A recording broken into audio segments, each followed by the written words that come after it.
Now we have some great leadership out here, so it'd be a shame if we didn't hear exactly how they do it and how they get to that 2-star level. So we're going to have them tell their story. And a little bit earlier today when Carl was speaking, we kind of heard that Oscar music. So we're going to give them 90 seconds, 2 minutes tops, to tell us their story. And this first one, let's start with Jay Floyd, all right? Jay? Great, I get to go first. Excellent.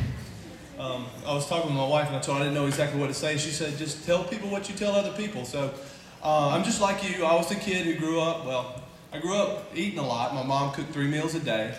Maybe not like you, right?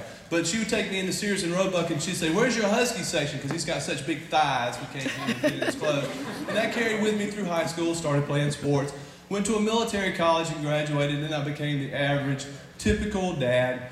I didn't have a six-pack. I took it to another level and went with the keg. I was the baseball coach, balding, just average, middle-aged dad. And one day I knew I had to do something, but I had no clue what to do. I knew I didn't want to spend money on a gym.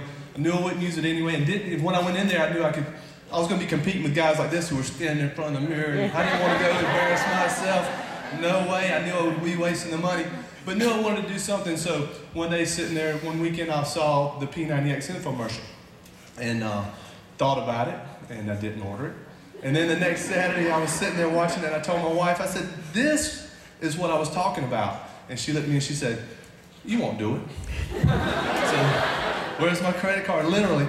And that's the way I got involved in P90X. I didn't know what I was getting into. Hadn't worked out in 15 years. I would go running occasionally, and every now and then I'd pick up a dumbbell and try to pretend like I was working out, and they'd tell people, yeah, I'm looking, telling them to say, gorgeous.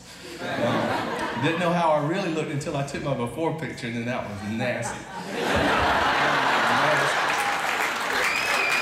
And then they were talking about how do you post this thing, and I posted it, and every time I would log into Wow, I'd look at that thing and I'd go, oh, I gotta go do something.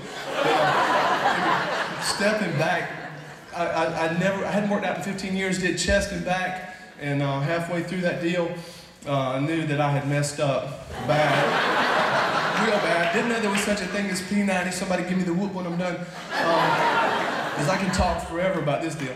Ab Ripper X, halfway through it, I was staring at the ceiling and I literally thought, and I posted it on the message boards, I might as well pop some popcorn and watch this movie because this ain't happening. You know what I'm talking about.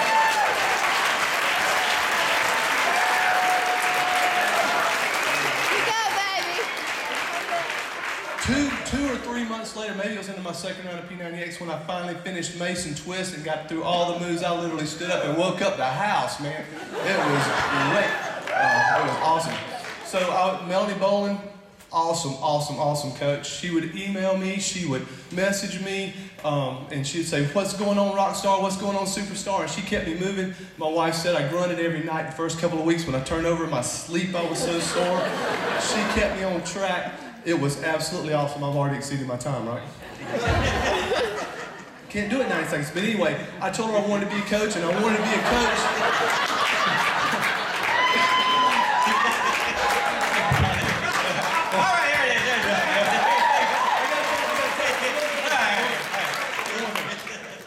Coach before I found out there was compensation. I found out there was a $40 fee and a $15 fee, and I said, I'm coaching people on the boards already. Why in the world would I want to pay money to help people when I can do it for free?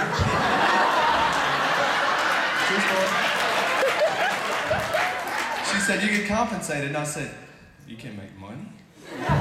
Okay, let's try it. So just talk to people. And it's funny that Carl said the thing about the 20, because I've been telling people that if you talk to 20 people, 10 will be mildly interested, 5 will be kind of really interested, and then you'll probably get 2 to sign up that month. But you've got to talk to people. And it's all about caring.